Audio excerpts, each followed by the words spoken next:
viis telefoni välja võtma. Lüüdsin mikrofoni sisse. Oota, 0 täpselt. On täpselt, jah? Jah. Aga siis me võime põhimõtteliselt ka pihta hakata, et tere tulemast kõigile siis Eesti kommertspankade makroanalüütikute sellisele aruteluringile, mis on juba tegelikult traditsiooniks saanud. See aasta on võib-olla siis vaatlejate mõttes ju tegelikult väga põnev iseenesest, et majanduses kogu aeg juhtub midagi. Tänases arutelus osalevad siis Tõnu Metsina Swedbankist, Ihke Nestor SEBst, Lenno Uusküla Luminarist ja Heido Vitsur LHVst. Ja arutelu ühitana siis Liis Vass. Hakkame pihta sellisest laiemast pildist, mis globaalses maailma mõttes toimub. Et kui me asume sellises kohas, nagu me geograafiliselt asume, siin Euroopa idanurgas, sõda kestab endiselt, intressid on kõrged, kas ei tea, kas jätkub või on peatunud inflatsioon. Meie vaatest ehk on nüüd taandumas, võib-olla mitte. Euroopas hinnatase on ka justkui püsima saadud. Teistpidi on suured majandused justkui hädas. Saksamaa eesotsas meie naaberriikidest ka Rootsi, Soome, Läti. Kui me hakkame endast sõjamõjudest võib-olla pihta kõigepealt, et Ukraina sõda 1,5 aastat on kestnud, tundub, et jätkub endiselt. Mis need tegurid teie arvates on, mis võib-olla kõige rohkem just Euroopa või ka maailma majanduse pilti võib-olla mõjutavad? Kui rääkida nagu üle Ukraina sõjast ja maailma majandusest, siis sellega vist on see kurb tõsiasi, et kui seda vaadata kuskilt väga kaugelt, siis USA-st näiteks, et just another war. Et tegelikult täna ma arvan, et Ukraina-Venemaa sõda maailma majanduse mõistes, mitte et on tähtsusetu, aga nagu ütleme, palju suurem tähelepanu võib-olla on ikkagi viimasel kogunenud USA ja Hiina vahelistele suhetele. Ja see on nagu see valdkond, mida jälgitakse kõige teravama pilguga. See, mis on meil praegu toimus maailma majanduses seoses nagu Venemaa agressiooniga Ukrainasse, et on väga murdosa võrreldes sellega, mis juhtuks, kui nagu päriselt puhtuks mingi laiaulatuslik konflikt Hiina ja USA vahel. Ja seda ühtegi prognoosimudellist muidugi ei pane. Aga see on selge, et täna juba maailma majandust mõjutamas, ettevõtted on selle alusel ümber mõtlemas, kas nad teevad mingid investeeringuid Hiinasse või nad üritavad hoopis minna teistesse riikidesse, et oma tarneahelat riske natuke hajutada. Ja kui mina mõtlen täna nüüd järgneva üle 3 aasta vältel nendel trendidel, mis nagu maailmamajandusest kujundavad just nagu poliitilises perspektiivis, et see on võib-olla kõige tähtsam neist. Lisaksin sellele, et see on muidugi peamine konflikti telg, aga mõjutab ka niinimetatud BRICS-i laienemine ja maailma tõenäoline jagunemine 2 suure pooluse vahel. Nii et kuhu liiguvad energiat tootvad riigid, kuhu liigub Aafrika, kuhu liigub Ladina-Ameerika ja Brasiiliaga, milline roll saab olema Mehhikol. See on see, mis määrab maailma majanduse paiknemist ja arengukiirust ja tingimusi. See on kurb tõsiasi selle USA-Hiina konfliktiga on see, et meil on seda vaja. Selleks, et Ukraina sõda saaks läbi, on vaja, et USA ei annaks oma kõrgtehnoloogiat Hiinale, mis ajalooliselt kipub läbi tilkuma teistesse riikidesse, kuhu ei ole seda vaja. Nii et selles mõttes meil on vaja midagi sellist, mida me päriselt ei taha, et seda USA ja Hiina vahelist tehnoloogilist kemplemist on ikkagi tulemas ja me mõnes mõttes peame olema selles kohas, kus me toetame seda. No jah, aga Ericsson ja Hiina pikendasid oma patentide vahetamise lepet, nii et see tilkune jätkub, sest Ericssonil on Huawei patente vaja ja vastupidi ka. Mõtlen, et kui reaalmajandusest rääkida, siis ma arvan, mis praegu mõjutab maailma majandust, võib-olla mitte nüüd otseselt nii otseselt mõttes kasvu, aga pikas vaates kasvu kindlasti ka on see, kuidas on riigid või riikide gruppi rohkem polariseerunud. Ja teine teema on veel see, et väga palju üritatakse oma majandust toetada. Et kui me võtame näiteks USA näite, kui suurte rahadega USA oma majandust toetab, küll rohemajandusele üleminekul, kliimaeesmärkide täitmisel, oma ettevõtete toetamisel, siis see annab konkurentsi sellise surve kohe Euroopale. Euroopas osad riigid, kas või näiteks Saksamaa, üritavad toetada oma majandust. Nii et selle koha pealt lööb see sellise turumajandusliku pildi maailma majandusel väga palju segamini. Ma korraks küsisin Hiina kohta tegelikult ka, et kui see Hiina selline majanduslangus on ikkagi see mingis mõttes, mingi märk on, aga võib-olla suuremat nagu pilti veel ei muuda üldse. Hiinas ei ole otseselt majanduslangus, et pigem on Hiina majandus käitunud oodatust oluliselt nõrgemini ja samas jällegi, kui ma ütlen seda, et hakata seda pilti kokku panema, milliseks kui Hiina majandus siin lähiajal kujunedega, siis jällegi siin otseselt ka mingit üllatust ei ole. Hiina riik on väga palju majandust toetanud, sellega on ta majanduse tasakaalust välja viinud, kinnisvaraturg oli üle kuumenenud, nüüd on ta väga halvas seisus. Hiina majandus liigub rohkem võib-olla sellise impordinõudluse pealt ja tugeva ekspordi pealt rohkem tarbimismajanduse peale ja see kindlasti mõjutab kogu maailma majandust väga tugevasti. Aga Hiina puhul me peame arvestama küll seda, et sanktsioonide ja tollibarjääride tõttu Hiina viib oma majandust tegelikult Hiina piiridest väga ulatuslikult välja. Ja kui vaadata, et Hiina eksport Ühendriikidesse on tugevalt langenud, siis Hiina eksport nendesse riikidesse, mis ekspordivad USA-sse, on sama palju peaaegu suurenenud. Nii et Hiina on tegelikult oma kapitali, oma ettevõtted välja kolinud ja läheb siis taga ukse kaudu sisse Ühendriikide turu. Nii et seal on nii ja naa. See on kaks asja toimumas samal ajal. Ühelt poolt tõesti väike tõus meie jaoks enam Hiinast, aga Hiina on ise tõusmas.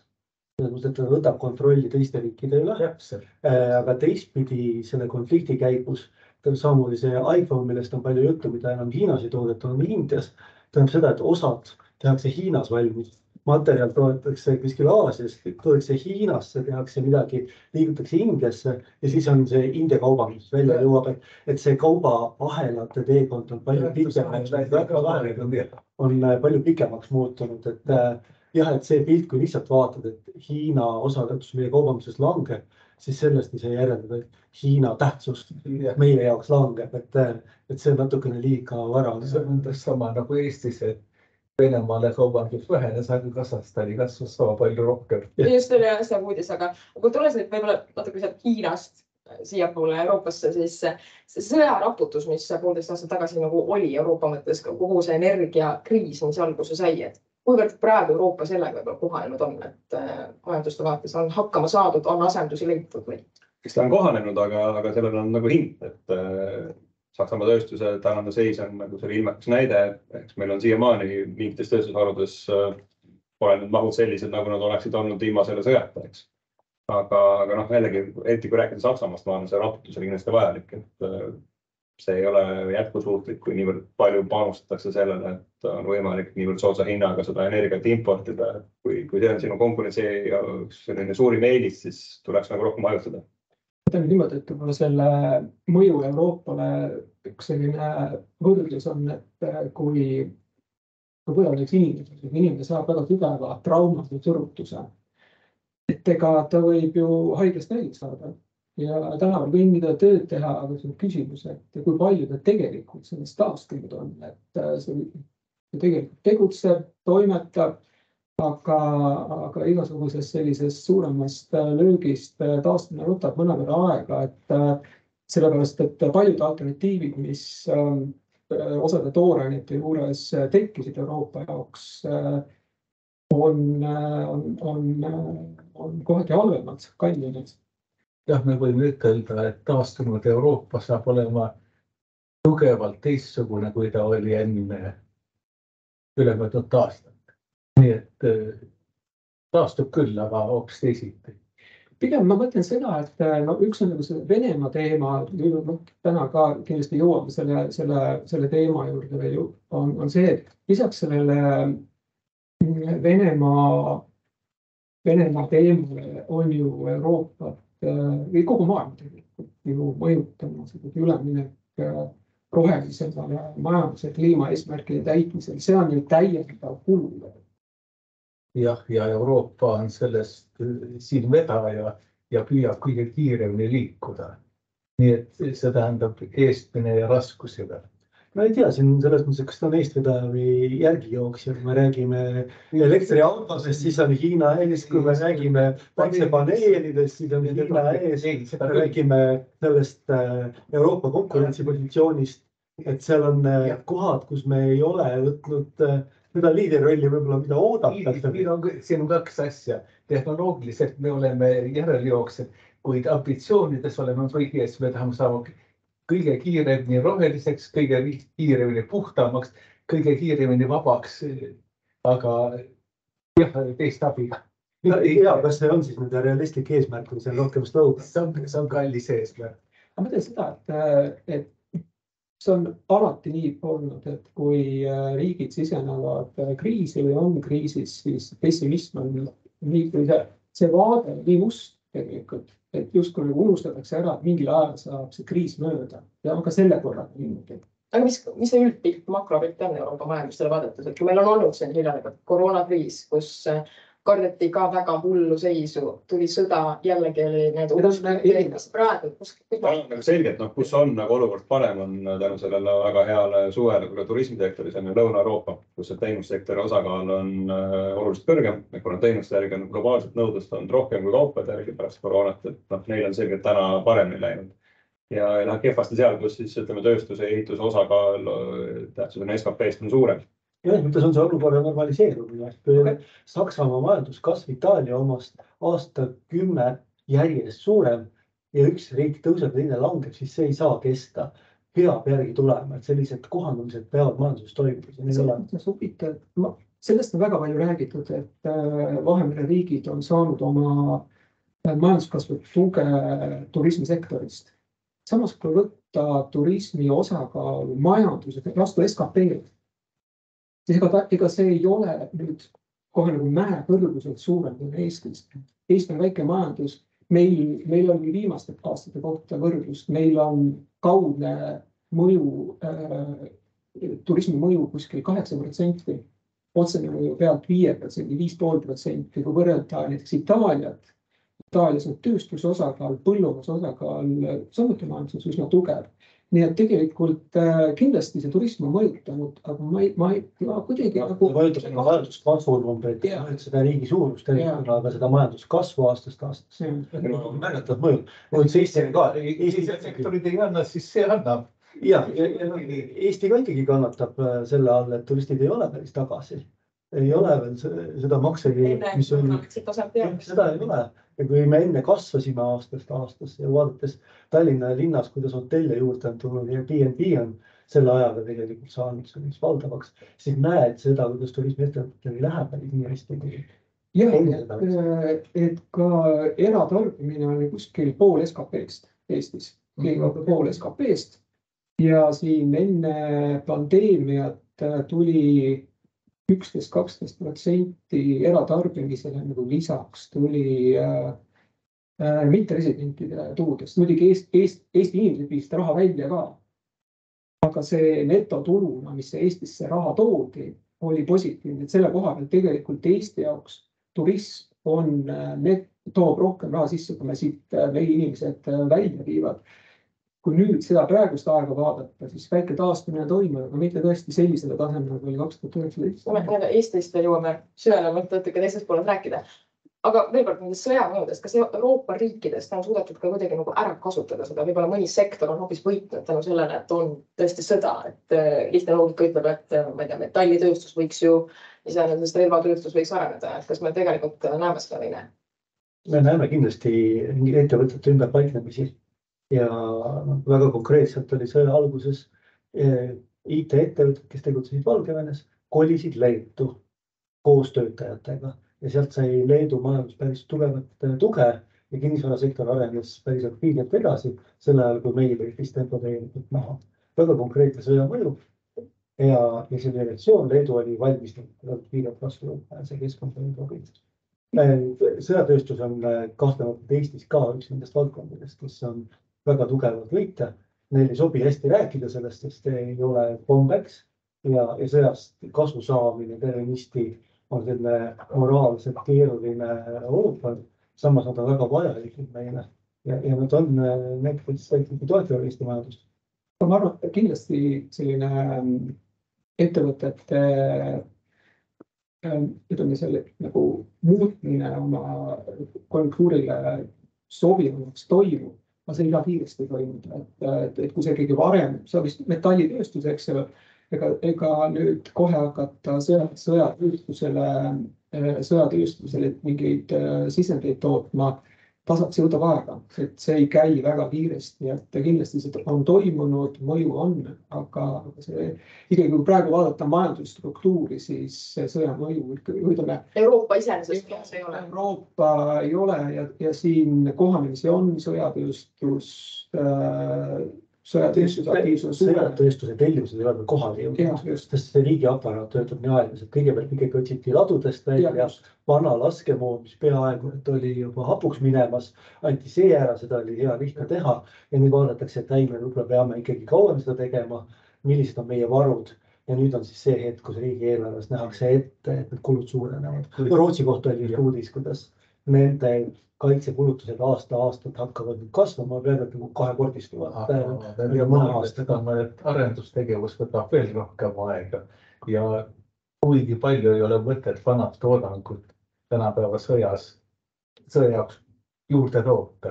Nii et kuigi see tõuge tuleb, siis siin see ajaline lihe saab olema väga suur, sest vanad toodangut mõned tehased suudavad tootma hakata, aga palju seda ei ole mõtet teha, sest aeg on niivõrd palju edasi läinud. Me võime kas Saksamaa juures näite tuua, kus Saksamaa suurendab oluliselt oma kaitsekulutuste osakaalu SKP-s, mis see peab ühe hetke majandusse jõudma.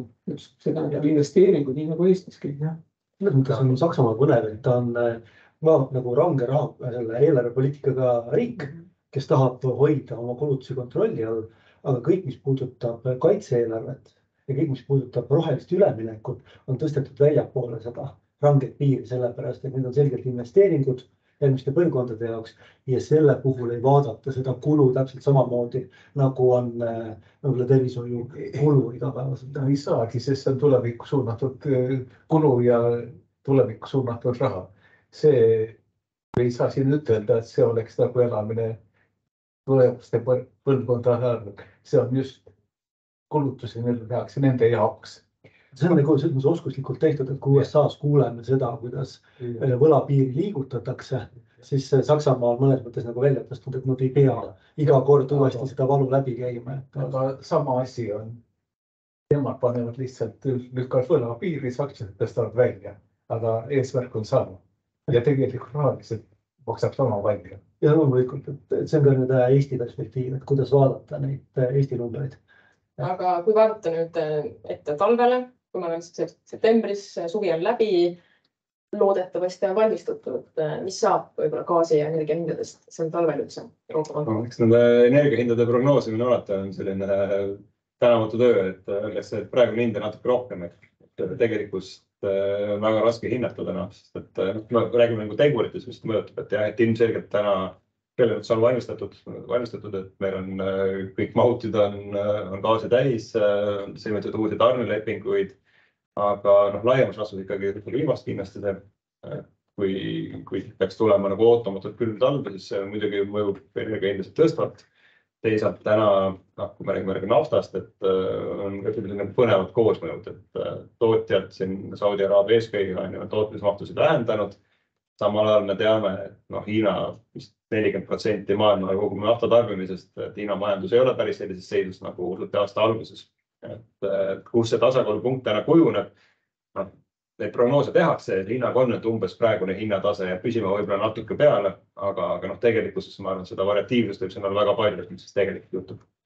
Jah, nafta hind on tõusnud juba peaaegu aasta tagusele tasemele, et siin aasta tagasi oktoobris, novembris tõusid hinnad eelmisel aastal veel rohkem, aga sisuliselt enam palju erinevust ei ole.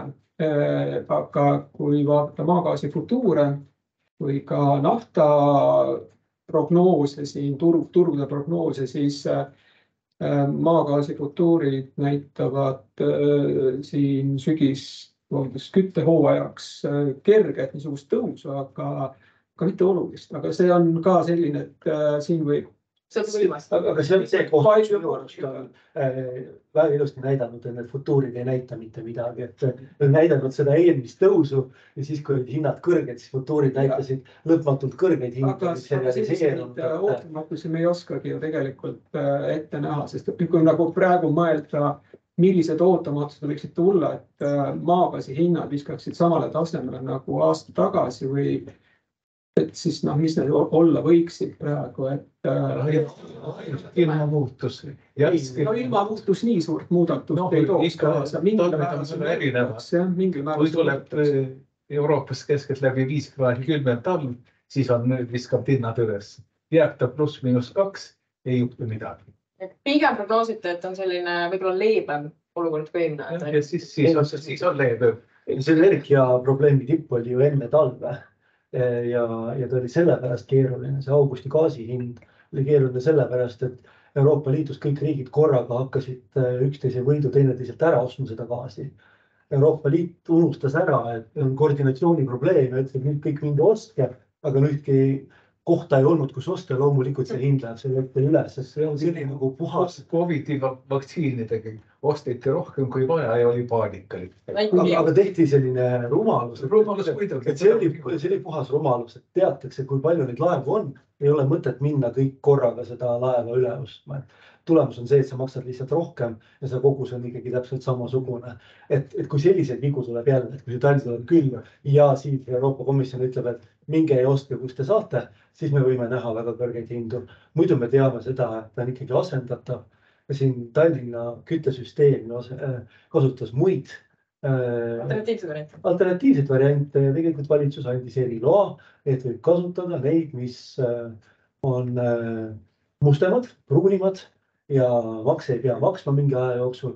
Et see on see puhver, mis endiselt on seal ja me selle peale ilmselt loodame. Kui peaks juhtuma, gaasi hind hüppab üles, neid alternatiivid on.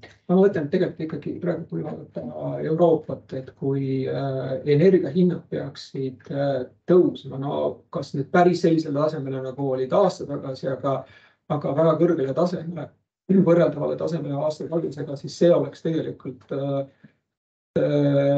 kõik, ma arvan, kõikide prognoosid, mitte ainult negatiivne stsenaarium, vaid see kõige negatiivsem stsenaarium, mida üldse teha saad, sellepärast, et me ju praegu teame, et Euroopa majandused on nõrgenemas. Inflatsioon on praegu tasapisi allapoole tulnud, eks. Et kui nüüd energiahinnad peaksid uuesti üles tulema, et see annaks Euroopa majandusele väga tugev löögi. Ma olen täiesti veendunud, et Euroopas enam seda möödunud aasta rumalust ei lähe. Lasta korrata. Loodame. Kuulge, aga räägime intressidest ka, sest et nii Euroopas kui USAs on intress aastaga ikkagi korralikult tõstetud. Kas see mõju on teie hinnangul nüüd kohale jõudnud ja enam intressid sellisel moel vähemalt päris kindlasti ei tõuse? Ma ütleksin kõigepealt, et intressid on praegu enam-vähem siuksed normaalselt pikaajaliselt keskmise tasemel, natuke sutsukene kõrgemad. Kas on normaalne tase teie arvates? Ma mõtlen, et intressimäärad mõjuvad majandusele järk-järgult, et kui siin arutatakse, et intressimäärad mõjutavad reaalmajandust viitajaga, siis tegelikult on ju niimoodi, et nad annavad ikkagi kohese mõju finantssektorile ja laenudele. Et kui praegu vaadata laenutegevust näiteks ütleme Euroopas või ka USAs, on see selgelt aeglustunud. Kui laenutegevus aeglustub, mõjutab see investeeringute aeglustumine annab järk-järgult negatiivse mõju majandusele. Kui reaalmajanduslöögi saab, siis see annab mingil ajal mõju ka tööturule. Nii et selles mõttes intressimäärad järk-järgult mõjuvad, aga see, et praeguste tõstetud intressimäärad käivad, mul kindlasti ei ole veel kohal. See on ka riigid nagu erinevaid, et kui kiiresti need intressimäärad tõuse jõuavad tulenevalt sellest, et kas on meie inflatsioon tuleb olla Euroopas või? Meil on mingest riik, kus nagu see intressitõusude mõju on hästi kiire, aga mis võib-olla nagu Eesti jaoks on valus, on suht kiirelt mõjutanud ka meie kaubanduspartnerite majandusega. Ja seal on selline negatiivne konjunktuur, et see jõudis varem kätte kui Saksamaal, ütleme Kesk-Euroopas. Me peame arvestama, et Euroopas üldiselt kasutatakse fikseeritud intressi palju rohkem kui meil ja selle tõttu on seal see mõju veel kohale jõudnud.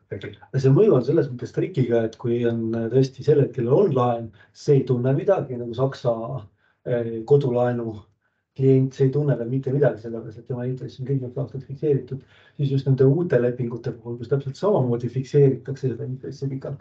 Praegu just lastakse minna selle lepingu sellepärast, et saadakse aru, et võib-olla ta tuleb alla ja siis ma saan ta fikseerida parema hinnaga pikemaks ajaks. Nii et see uute tehingute turg on Euroopas võib-olla isegi rohkem kannatada saanud, sellepärast et on need pikaajalised intressid. Meil vaadatakse seda, et praegu on kõrge, aga ta tuleb ju uuesti alla ja see jõuab ka minu maksetesse välja, aga seal seda ei ole. See rusikareegel ikkagi on nagu aasta kuni 2 on rahapoliitika mõju sisemajanduse kogutoodangule ja tööpuudusele alates 2. aastast. Ja siis kui 2 aastat mööda saanud, siis me näeme rahapoliitika. Meeletult pikk see Euroopa keskmine. Eestis on tõenäoliselt 2-3 korda tugevam see mõju kui on Euroopas ja on ka peaaegu 2 korda kiirem. Intressid jõuavad meil väga kiirelt tarbijani välja ja see jõuab nii ettevõtete kui meredeni välja. Mis ongi see kurb asi, et me oleme nüüd selle languse sees ja nüüd me näeme, kuidas euroala vaikselt jõuab sinna langusesse, nii et seda tõusu, mis meil muidu võiks olla, on väga raske. Samas jällegi, kui nüüd võrrelda inflatsiooni allatulekut Euroopas ja Eestis, siis ikkagi Eestis on seda inflatsiooni väga palju ja allapoole toonud just see varasem hästi suur energiahindade mõju, mida intressimäärad eriti palju ei mõju. Nii et alusinflatsioonist tegelikult see ju igast. Tegelikult see alusinflatsiooni langus on ju ka selgelt nähtav, et võrreldes näiteks Euroopaga, kus siiamaani tegelikult mingisugust muutust ei ole. See on ju juba sellelt 30% kõrgemalt tasemelt. See on ikka midagi muud. Meie oleme juba mäe tipus kaugel teistest ees ja siis me tõesti oleme sellisel aeglasemal trajektooril, aga teised rühivad alles üles. Kuulge, aga teeme siis ennustuse ka, et mis on aasta lõikes Euroopa Keskpanga intressipoliitikaga juhtub, et kas jääb nüüd stabiilseks, rohkem ei tõsteta või hoopis langetatakse? SEB siin vist on natuke turust eristanud sellepärast, et me ütleme, et oleme jõudnud sinna tippu kohale ja et rohkem ei tõsteta, järgmine aasta hakatakse hoopis langetama, aga seda võib taustaga selgitada, et see ei ole kindlasti praegu nagu turupakkumine. Aga lihtsalt kui vaadata seda tänast Euroopa majanduse seisu ja täpselt seda asjaolu, et suurtes riikides võib see intressimäärade tõusu mõju võtta nii kaua aega, et ta jõuaks majandusse kohale, et täna meie hinnangul Euroopa Keskpank ei ole valmis seda riski võtma. Pigem ollakse valmis leppima natuke aega veel selle kiirema inflatsiooniga ja ka seal, et kui alusinflatsioon meil ei ole muutunud, siis tegelikult tootja hinnad, ehk siis kui palju mingisugune toote tootmine tootja jaoks maksab, see on muutunud oluliselt soodsamaks ja arvestada sellist üldist nigevat nõudlust Euroopas, siis see hakkab jõudma ikkagi see alusinflatsiooniga lõpuks. Meie olime sellel positsioonil pikka aega tegelikult kuni juulikuuni, et juulikuuga sai intressimäärade tõstmine läbi. Aga kui me ikkagi praegu vaatame alusinflatsiooni numbreid euroalal, mis tulevad alla ikkagi väga vaevaliselt, tööturg on euroalal tugev, mis omakorda toidab nõudlust. Euroala majandus on küll nõrgenemas, aga siiamaani see majandus on ikkagi enam-vähem heas korras, kui jätta välja Saksamaa. Et see majandus ei ole selline seisus, mis peaks ise hakkama väga tugevalt nõudlust kohe siin lähiajal pidurdama, mis omakorda tõmbab ka inflatsiooni alla. Et me arvame, et see on selline väga napp siia või teisele poole otsus tuleb, et see sõltub ka väga paljuski ka sellest, et kummad otsustajad jäävad neljapäeval, kui see otsus tehakse seal Euroopa Keskpanga nõukogus peale. Et ma arvan, seal on palju neid, kes toetavad intressimäärade tõstmist ja kes ei toeta, et me siiski praegu oleme praegu sellise otsusega välja tulnud või sellise arvamusega välja tulnud, et septembris tõstetakse ja siis see on viimast korda. Selles mõttes on põnev, me oleme olnud selle poolt, et Euroopa Keskpank tõstab ja kiiresti intressimäärasid ja mõnes mõttes on olnud pettumus, kui aeglaselt see on toimunud, et ei ole seda signaali antud.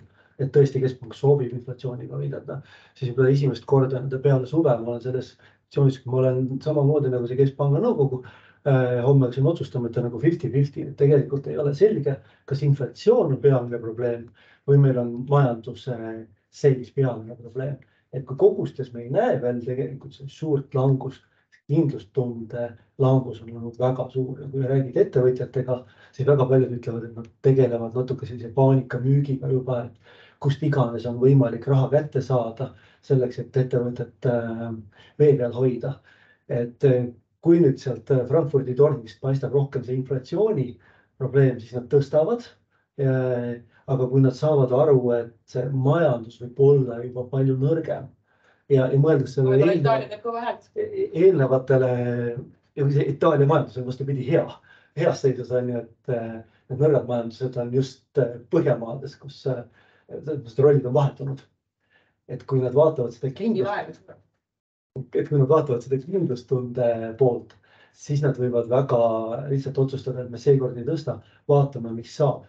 Ja mis puudutab meie Euribori, siis sellega võib olla parasjagu naljakas olukord, kus kui keskpank tõstab intressi, siis pikemad Euriborid võivad hoopis langeda selle peale. Sest nad saavad aru, et kui keskpank teeb olukorra halvemaks praegu, siis tähendab seda, et see hinnatõus tuleb kiiresti alla, majandus langeb, mis tõttu see keskpank peab ka siis väga kiiresti intressimäära langetama. Nii et isegi kui nad tõstavad, see ei pruugi üldse koduostjale laenele välja jõuda. Jah, ma arvan, et isetunne ütleb, et ma kardan, et nad siiski teevad selle liikuvuse ülespoole seekord ära. Aga probleem on tõesti nii, et nad on kahe vahel, sest ilmselt see intressitõus võib mõjutada küll inflatsiooni, aga majanduskasvule Euroopas pikaajalises perspektiivis mõjub halvasti.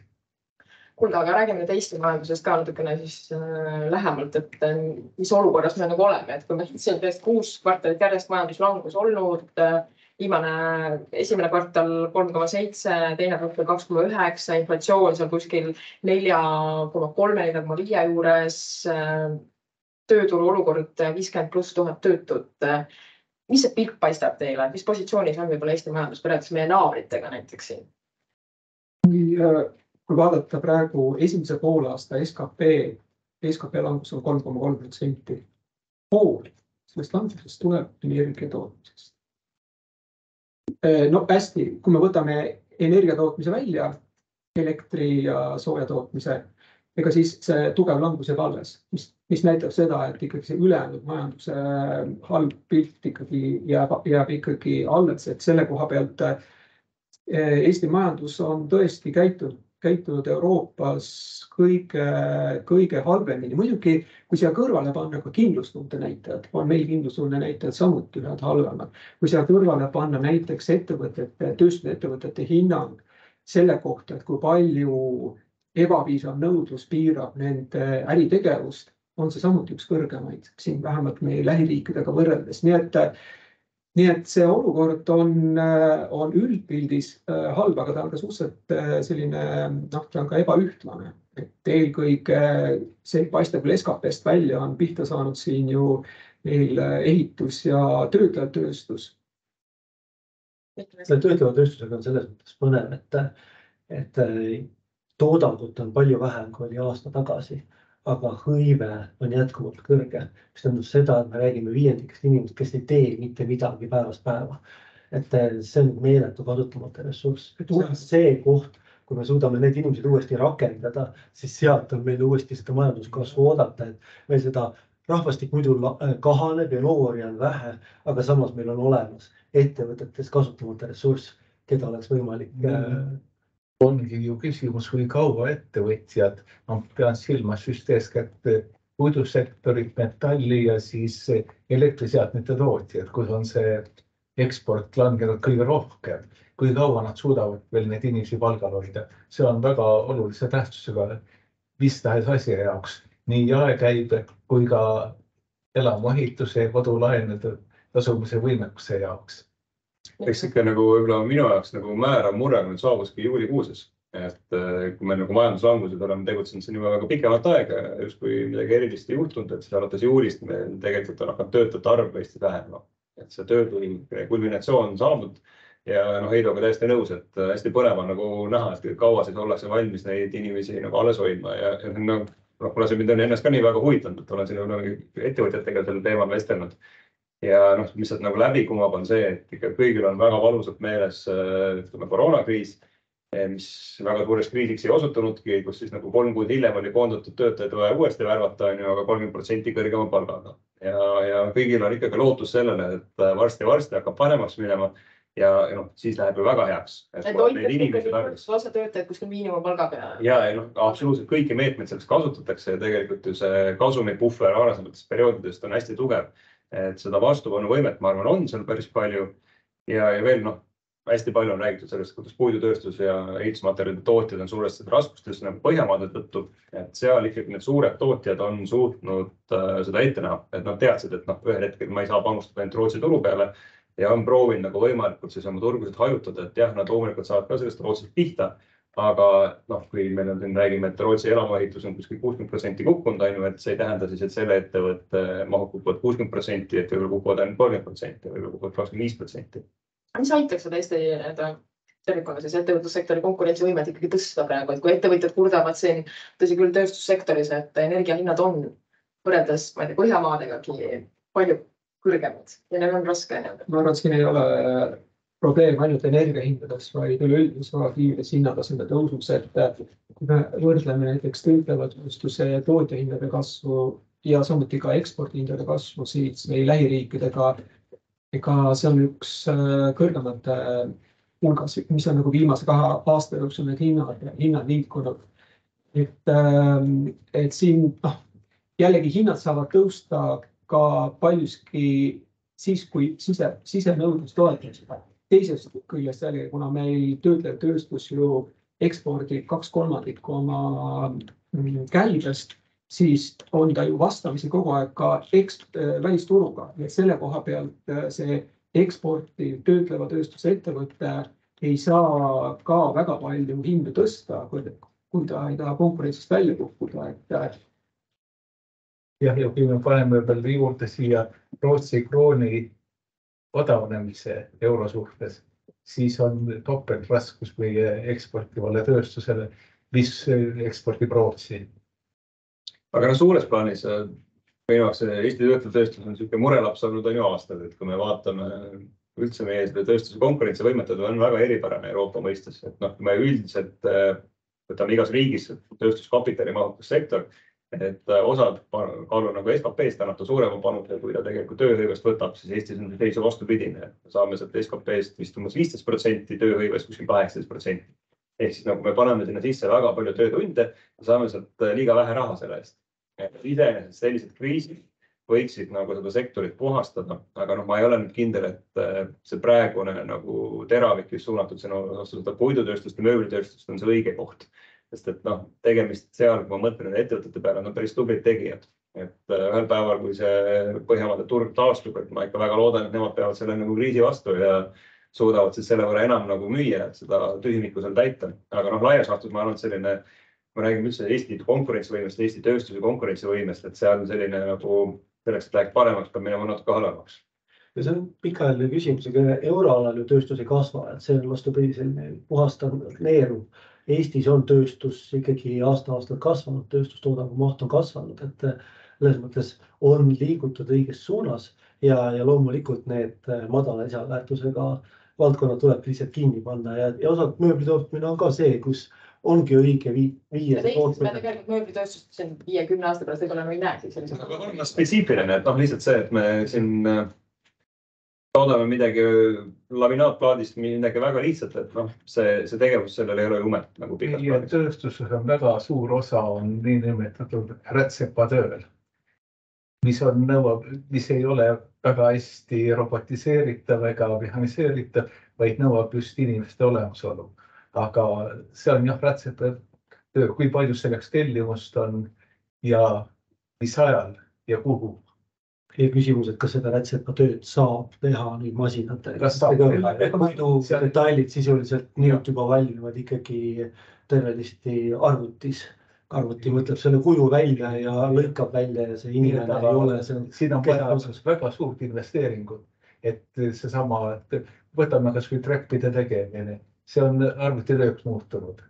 Aga see nõuab suurt IT-arendust ja tegelikult tootmise juhtimise ümber tegemist. Ja see on see koht, kus tuleb rõhk panna hoopis sellele, milline on Eestis elektri hind järgmise 5 ja 10 aasta jooksul. Kas meil on perspektiiv selles, et me oleme Põhjamaades konkurentsivõimelised või ei ole? Kui me ikkagi praegu öeldakse, et vaatame, mis saab ja ilmselgelt on kõrgem, mõni päev 20%, mõni päev 10 korda. Siis ettevõttega ei tea. Ja teine asi on, kui Eestis laenamiseks on vaja rohkem raha välja käia, sellepärast, et Eesti riigiga seondub riigi risk. Ja me oleme leppinud sellega, et näed, riik laenab just vähe, aga see on kallis, me elame üle, aga erasektor laenab palju kallimalt välismaalt. Ja siis see ettevõte peab mõtlema, et kas ma panen selle kõrgtehnoloogilise tehase Rootsi, kus on elekter odavam, kus ei ole riigi riski, või ma panen selle Eesti, kus on kõik asjad halvemad. Et selle koha pealt ei saa ma aru, miks peaks mõni tööstus veel siia Eestisse tulema, kui ta on kõrgtehnoloogiline. Selleks on vaja meil majanduskliimat, mis kutsub seda. Aga kui me vaatame jooksekonto koha pealt, siis 2/3 meie eksporditulust tuleb kaupadest. Hästi, kaubad on negatiivse bilansiga, aga kui me nüüd mõtleme seda, et tööstust ei ole nii palju vaja, siis tegelikult väheneb meil ka ju kaupade eksport. Okei, väheneb ka kaupade import. Aga kui palju me suudame siin lähiaastatel suurendada teenuste eksporti, et see kompenseeriks ära eksporditulud, mida meil tegelikult ka ju vaja on. Et ütleme, nii kaua, kui me ei suuda teenuste eksportiga kompenseerida kaupade ekspordi vähenemist, siis tegelikult meil jääb tegelikult see, kuidas... Seal on nii-öelda lõtku sees, et kui me teenuste ekspordi näitajad praegu seisuga olid ikkagi palju paremas seisus, kui see võib-olla tavaeksport, et kas on seal näha, et on ruumi nagu teenustele? IT-teenuste poole pealt on ju, mulle tundub, et selge selline trendi muutus, mis on õnneks juhtunud juba viimastel aastatel, on see, et kui me enne pakkusime täpselt samamoodi nagu tööstuses, meil olid need rätsepa lahendused, pakkusime ka IT-s neid rätsepa lahenduse, et tegime mingisugust spetsiifilisi programme kellegi tellimusel, siis lõpuks on ikkagi töötunni müümine, mis on võitnud väga palju sellest, et see Eesti töötund on soodsam kui kuskil Londonis, eks.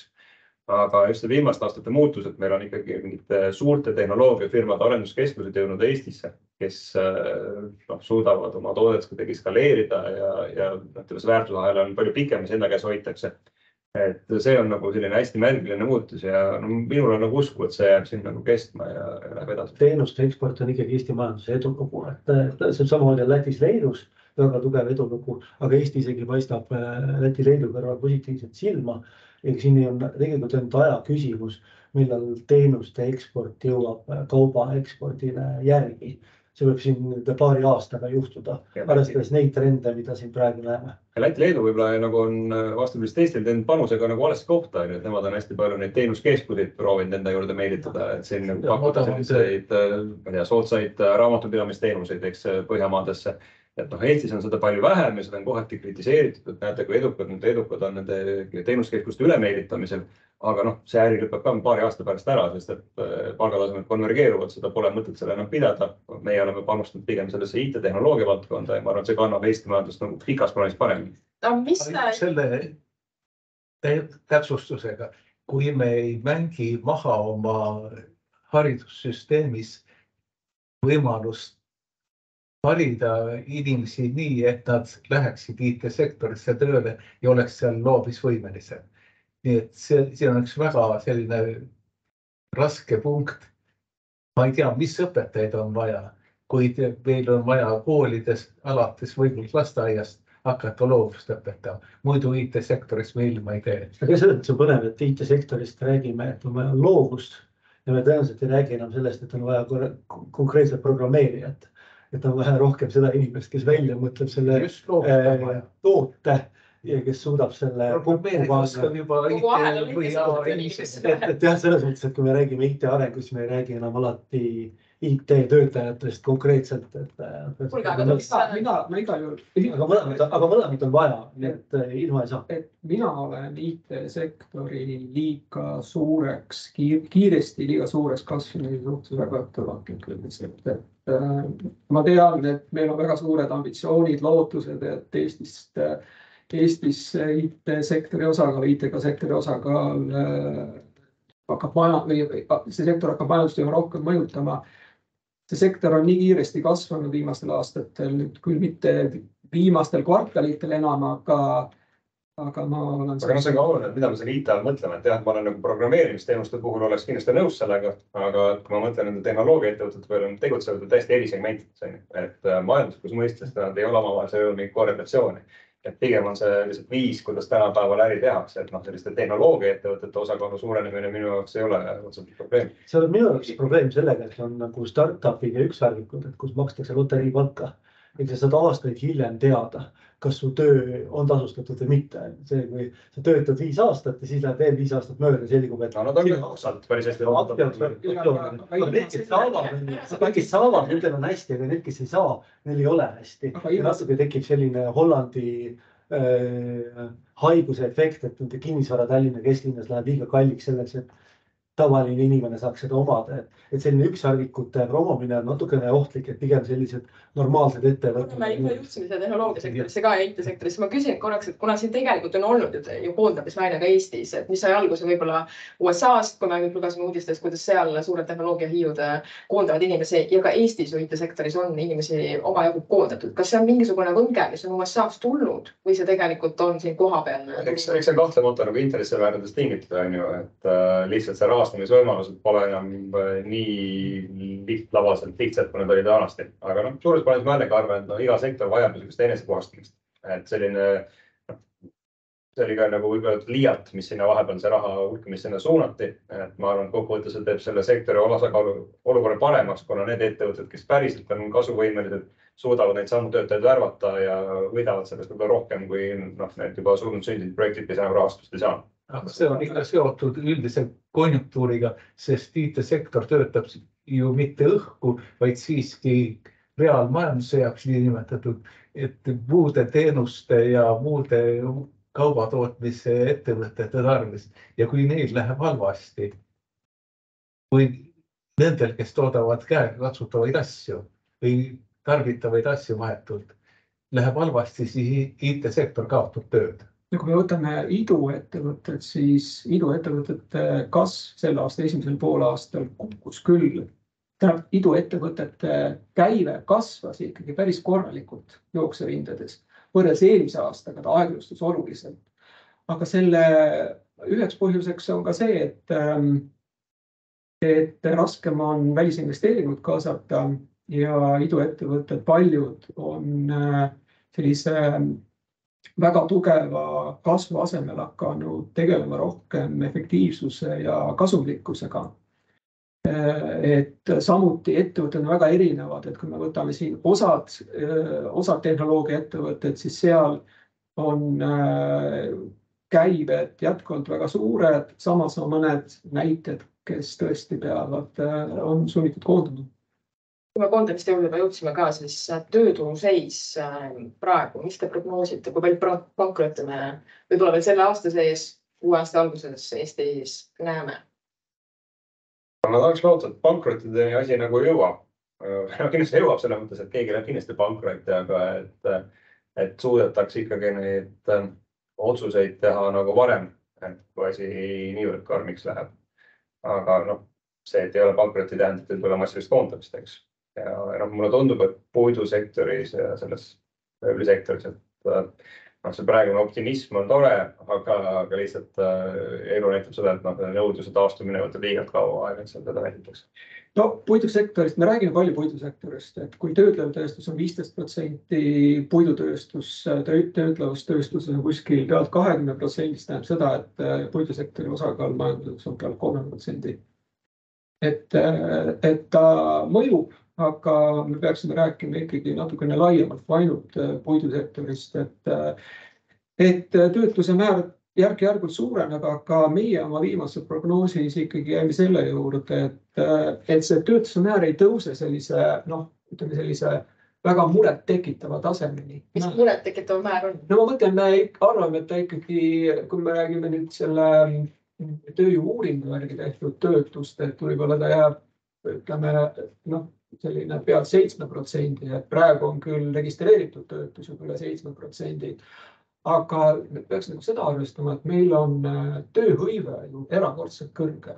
Et kui me paneme kasvavate töötute numbri sinna kõrge tööhõivele vastu, siis see hoiab seda määra natukene allpool, et protsendina.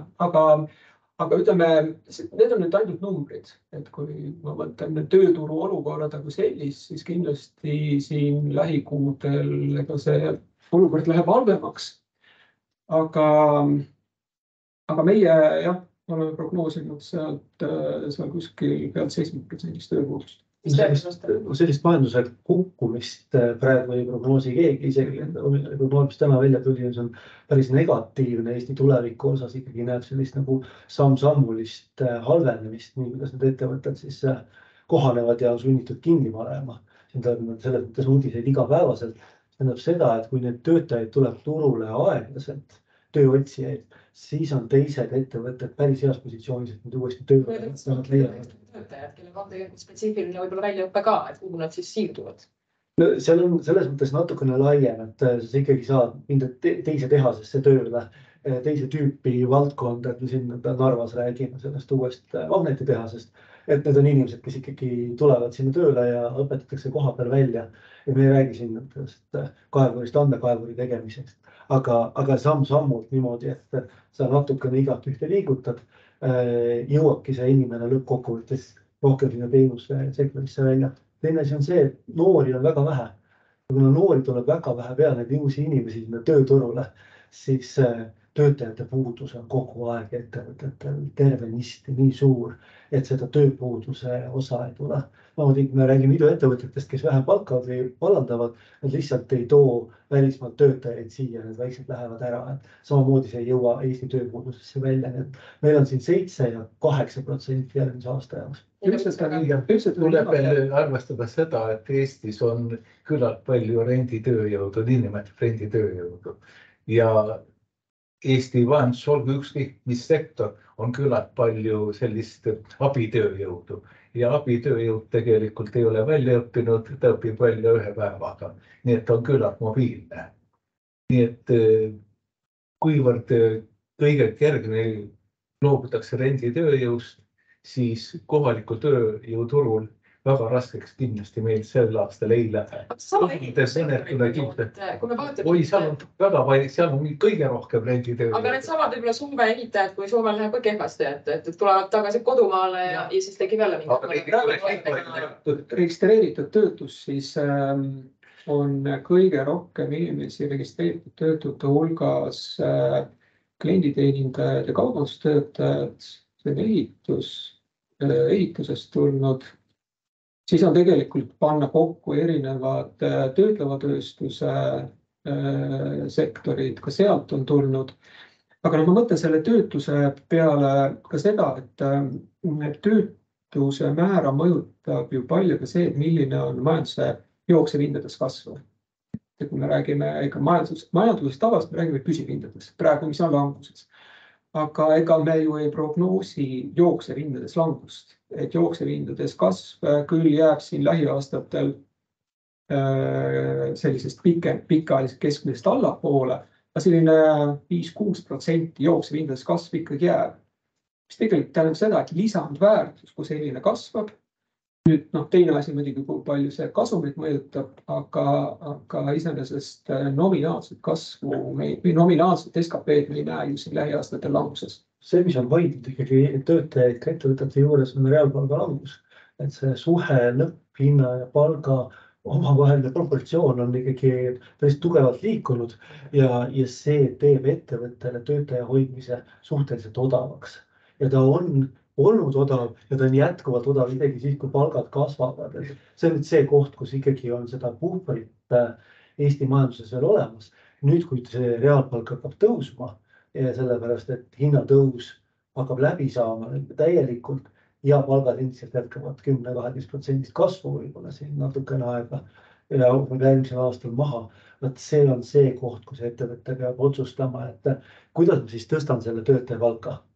Ja siis ta küsib, et aga kas ma saan kuidagi töö ümber organiseerida niimoodi, et mul on vähem töötajaid ja kogu eelarve kasvab. Põnev koht meie jaoks on see, et me räägime majanduslangusest siin juba rohkem kui aasta aega, aga nominaalis meil on kõik väga kiiresti kasvanud. Samamoodi ka ettevõtted käibed on väga kiiresti kasvanud, eelmine aasta kasumid kasvasid kiiresti. Aga kui vaatame viimased kuid, et nüüd ka näiteks jaekaubanduses me räägime juba ikkagi ka nagu käibes langusest. Ja kui see mahtude langus oli varasem, et ettevõttel see käi kuskil 3 telekat lattu, et see on võib-olla probleem, aga mitte tapper probleem. Aga kui ettevõte nüüd teenis jaekaubanduses juba paarkümmend tuhat vähem nagu käivet ühes kuus, siis sul on ju töötajate palgad, sul on rendimaksed kaubanduskeskusele. Et ma arvan, et just täpselt see sügist alguses hakkab tooma nagu selliseid uusi otsustuskohtasid ka ettevõtte juhtide jaoks, et mis siis saama hakkab päris. Ettevõtted üllatavad halvasti aru sellest, mida tähendab kogus ja mida tähendab müük eurodes. Et kui rääkida päris mitu ettevõtet, siis meil näed, käibe kasvab, kõik on hästi, töötajad on kõik palgal. Ja kus see hinnatõus on? Jaa, muidugi, see on kõik hinnatõus. Tegelikult me võime siin nagu kogustes 10% vähem. Saad aru, et 10% inimestest on sul üleliia tegelikult, nad ei tee mitte midagi. Aga see ei ole kohale jõudnud, sellepärast, et käive ju kasvas. Ja see ongi see hetk, millal see kohale jõuab, et kui käive enam ei kasva. Jaa, aga nende samad töötute, loodetavasti on need vähem, kui see võib-olla kardetakse, on taga ikkagi need arvude taga inimesed, et teie pankades ilmselt näete ju ka, et kui halvaks võib seis minna või millal hakkab midagi juhtuma, et nende samade kodulaenude pealt eelkõige võib-olla või ettevõtete laenude pealt samamoodi. Mis see praegu pilt paistab, et ettevaated? Selline kurb paratamatus on nagu see, et kui ma mõtlen nagu täna nende inimeste peale, kes potentsiaalselt kõige rohkem pihta saavad, siis kes on täna nagu panga võib-olla parim klient või suurim klient on kindlasti Tallinna selline hästi teeniv kontoritöötaja ja tema elus, ma arvan, see ka praegune majanduslangus ei mõjuta suurt midagi. Et kus need probleemid on ennekõike Tallinnast kaugemal, Lõuna-Eestis, kus seda rohkem ja mitte, et neil inimestel ei ole kodulaenusid või neil ei ole liisinguid, aga kindlasti panganduse mõttes on seal nende laenused on kindlasti vähem suhtena võib-olla Tallinna kontoritöötajatesse. Et ma ei usu, et see nagu pangandusmaastikul nüüd peaks kuidagi väga silma paistma hakkama selle poolest, et meil nüüd meeletult tõusevad mingisugused tasumata laenumaksed, et ka täna üle 60 päeva viivised laenude osakaal siin pankade portfellis on ajalooliselt kõige madalamal tasemel üldse. Ja siin ma ei usu, et siin on suurt muutust oodata. Aga ma ütlen, et üks asi on see riigi keskmine ja teine on see, et inimlikul tasandil, et mõnes piirkonnas mõne inimesel võib olla väga raskeks. See inimene, kes jääb ilma palgata, see jääb raskusesse, ülejäänud ei jää. See on ka meie selline suurusjärgus sama prognoos, et halbade laenude osakaal mõnevõrra siin eesavatel kuudel tõuseb, aga mitte jällegi oluliselt, mitte väga palju. Et võib-olla ka üks selline oluline teema nüüd selle kõrgele tõusnud intressimäärade inflatsiooni kombinatsioonis on ikkagi see, et kui panna kõrvuti need kõrged intressimäärad ja inflatsioon, siis kõrgele tõusnud intressimääradel ei ole nii suurt negatiivset efekti, kui oli sellel väga kiired hinnakasvul, et see hinnakasvu kiire aeglustumine või normaliseerumine siin hästi me järgmisel aastal meie prognoosime natuke üle 4% hinnakasvu, et sellel ikkagi on kogu seda majanduspilti palju rohkem leevendav mõju kui sellele, et intressimäärad tõusevad. Ja lõpetuseks maksudest jõuame ka rääkida. Siin arutelu käigus veel maksudebatt kui selline mingil määral ikkagi ühiskonnas nagu on, kui automaksust ikkagi räägitakse, siis inimesed võib-olla on ära unustanud juba käibemaksutõusu ja tulumaksu muutused samamoodi. Et mis see teie prognoos on, et milline mõju see Eesti majanduskasvule nende maksutõusude näol on? Palju see mõjutab majanduskasvu? Käibemaks aitab inflatsiooni kasvule kaasa. See on üks selge asi. kui meie tegime ka siin ka juba kevadel, tegime prognoosi ja nüüd kordasime ka augustis, et maksutõusud, käibemaksu tõus nüüd järgmisest aastast lisab juurde inflatsioonile. Muidu ilma selle käibemaksu tõusuta oleks tõenäoliselt hinnakasv järgmisel aastal aeglasem. Nüüd, kui me paneme selle natukene kõrgema inflatsiooni vastakuti eratarbimisega, see mõju ei ole tõesti väga suur, kuna eratarbimise mõju on kuskil pool majandusest ja hinnad jäävad mõnevõrra kõrgemale, siis see mingisuguse grammi võrra pidurdab jällegi eratarbimise paranemist ja see omakorda mõjutab jällegi negatiivselt ka SKP-d, kuigi see mõju ei ole väga suur, sellepärast me räägime ikkagi suhteliselt väikesest, kui me räägime nagu mõjule majanduskasvudest, me räägime ikkagi suhteliselt väikesest maksutõusust. Minu arust on kõige suurem probleem siin selles, et kui me paneme 2% käibemaksu juurde ja suurendame inflatsiooni, suurendame sellega ka survet palkade tõstmiseks, aga meie oleme muutunud selle viimase 1,5 aastaga väga kalliks maaks juba. Meie hinnatase on Euroopa keskmisele väga lähedal juba. Ja kui me lükkame ta üle Euroopa keskmise, siis meil ei lähe hästi. No ma ütlen seda, et meil ei olnud see arvutus võib-olla nii väga täpne, aga kui me kevadel prognoosisime ilma maksumõjuta, et inflatsioon järgmisel aastal oleks võinud jääda kuskile 2,5% vähem, 4,5%. Et ma nüüd ei tea, kas 2,5% inflatsioon ja pealt 4% inflatsioon tekitaks väga suure palgasurve erinevuse. Aga suures plaanis kriitilisel piiril juba nii lähedal. Kui me vaatame võib-olla need ootused ühiskonnas, mis on siis sellel, milline meie elu siin võiks olla ja millist avalikke teenust pakkuda, et maksutõusudest meil ei ole pääsu.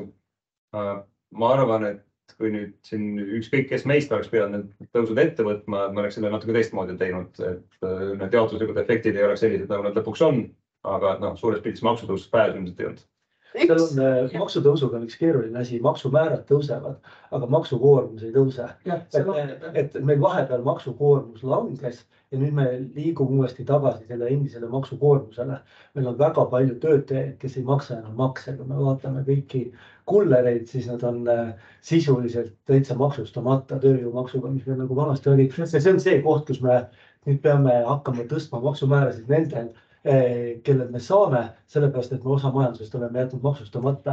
Et selles mõttes ei ole nagu maksukoormuses asi, küsimus on majanduskliimas ja mida sa ootad valitsuselt.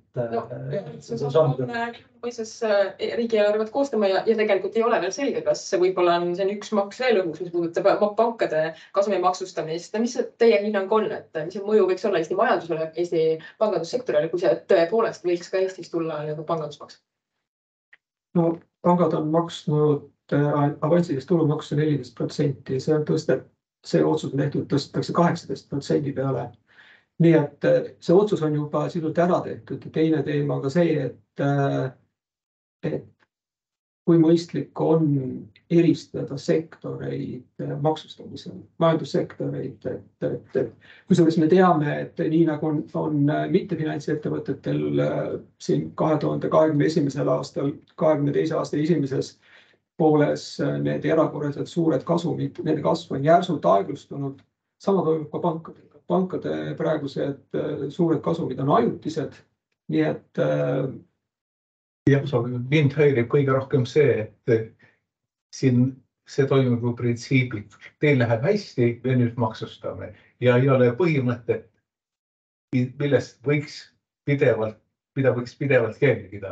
Siis on tulevast läheb, ma ei tea, kellele hästi, paneme nendele lisakasu. Ja see on seadusest väga laiem, et iga aasta valitakse välja üks sektor, kellel läheb liiga hästi. See on midagi pöörast lihtsalt. Ja mis mõju see on tegelikult ka, kui me mõtleme ka välisinvestorite peale, et millise kindlustunde tekitab välisinvestorites selline maksupoliitika, kus esiteks puudub ebakindlus kasumi teenimise koha pealt ja siis võib-olla arvatakse, et kui kasumite kasv kiireneb, siis on teada, et valitsus võib arvata, et tegelikult võiks selle maha lõigata. Siin pangaliiduga tegime väikse analüüsi ka, et kui pankadelt raha ära võtta, see kapital ära võtta, et mismoodi see siis välja näeb, et tõepoolest, et esialgu riigi poolt nagu see maksutulu tõuseb, aga siis, kui sa saad aru, kui palju vähem pangad peavad laenu välja andma selleks, et oma kapitali suhtarvu hoida, siis lõppkokkuvõttes nendest ettevõtetest korjad palju vähem tulumaksu niimoodi, et see netoefekt võib-olla aastakene kestab, aga siis teise-kolmandal aastal juba hakkad kahju saama. Ja teine osa siin selle juures ikkagi on meelest ära. Mis asi see pidi olema? No vot, ei tea, kas need poliitikud kuulsid teie mõttekäiku, aga vaatan, et meil vist aega kohe läbi saama ka, aga küsimus viimaseks. Kui Eesti majandus on praegu seal miinuspoole peal, et siis mida teha, et kust peaks Eesti majandus kasv tulema? No me oleme ikkagi lõpuks mingisugune koefitsient oma kaubanduspartnerite majanduskasvust, eks. Et tuleb lihtsalt kinnitada turvavööd ja vastu pidada nii kaua, kuni seal kasv taastub. Jah, see on selline igipõline teema, et tuleb oodata välisest nõudluse paranemist, aga teisest küljest ka ju see, et meil on reaalpalk juba kasvama hakanud. See ei mõjuta tarbimist veel siin lähiajal, aga mingisuguse viiteajaga hakkab reaalpalga kasv ka jõudma tarbimisse, sest me teame, et palgakasv jääb lähiaastatel kiireks. Inflatsioon taandub, kui me prognoosime järgmiseks aastaks pealt 4% inflatsiooni, ülejärgmiseks aastaks inflatsioon peaks veel aeglustuma, siis sealt tuleb sellist leevendust, et tõepoolest intressimäärad jäävad siin kõrgeks, järgmisel aastal me prognoosime intressimäärad järgmist allapoole tulekut, aga see ikkagi hakkab mingisugune reaalpalga kasv hakkab mingil ajal ikkagi siis sisenõudlust parandama. Siiski potentsiaali on üksjagu, samas töötleva tööstuse töötajad, kes on praegu jõude, nendele võiks ikkagi uue rakenduse leida ja see Hiina kaubanduse asendamine on endiselt jätkuvalt teema ja me peame otsima neid võimalusi. Näite sellest on, kuidas Leedu on ehitamas kiibitehast. Et hakata Leedus kiipe tootma, et sama midagi analoogset võiks ka Eestis olla. Ja teine osa on see, et kuna see kaubandus ikkagi kaupade mõttes on takistatud järgmisteks aastateks ja Venemaaga me ei ole kauplemas, siis me oleme sattunud ääremaale, mis tõttu kaupa on raske liigutada. Aga teenuseid, neid asju, mida saab üle interneti liigutada, neid on palju lihtsam, et meie majanduse tulevik on lähiaastatel eelkõige just teenuste valdkonnas. Ma arvan, et meil on vaja kodutööd teha, sest meie bürokraatias on neid tõkkeid, mis takistavad märkamatult majandust liiga palju. Tuletan ikka meelde, kui palju on üks või teine firma istunud ja oodanud tegevusluba lõpuks saanud ja kui palju siiski Eestis maksab nimbi, mida kõike saab sellega takistada. Nii et meil on kodutööd teha regulatiivses valdkonnas üsna palju. Ma ei ole selles mõttes nagu nõus, et me peame välisnõudluse toostumist ootama, et me ikkagi peame kõvasti kodutööd tegema oma riigiriskiga, oma elektrihindadega, oma konkurentsipoliitikaga. See oli see, mis ma enne ära unustasin, et kui pankadelt kasum ära võetakse, siis miks peaks investor asutama uue panga, miks peaks hoidma terviklikku konkurentsisituatsiooni pankade vahel. Et need on need kohad, kus on meil endil vaja kodutöö ära teha. Ja siis saab ka me mõtleme sellised, et kuidas luua siiski ettevõtjatele stabiilne keskkond, et nad ei pea mõtlema, et äkki on mingi asi on 80 korda kallim ja 20 korda kallim kui meie naabrid. Aga samas sellegi ilma sellise korraliku välisnõudluseta ei ole ka Eesti majandus. Me ei vaidlegi üldse vastu, aga meil on kodutöö vaja palju teha. Jah. No tundub, et ikkagi natuke nagu positiivset nooti siit on ka kogu selle tumedates toonides statistika peale panna. Ma vaatan, et meil on vist mõned inimesed seal virtuaalselt ka, et kui kellelgi peaks olema äkki küsimusi. Keegi kirjutab? Ei kirjuta? Kui ei ole, siis me võime vist tundub otsad kokku tõmmata. Aitäh kõikidele arutelus osalejatele. Vaatame, mis seisus siis aasta pärast Eesti majandusel. aitäh.